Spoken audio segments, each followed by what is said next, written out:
sa amin pong pinakamamahal na tagapamahal ng pangkalahatan, kapatid na Eduardo V. Manalo, sa pagsapit po ng kaarawan ng inyong pagsilang, ay lubos po ang aming pagpapasalamat sa ating Panginoon Diyos sapagkat patuloy po niya kayong iniingatan kasama ng inyong buong sampahayan.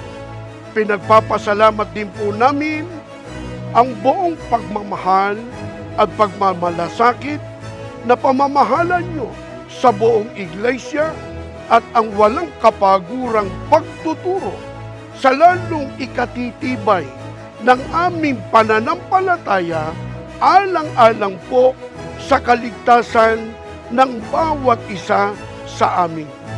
Ang dalangin po namin ay mamalagi po ang pag-iingat niya at bilang pakikigalak po namin sa napakahalagang araw na ito sa inyong buhay.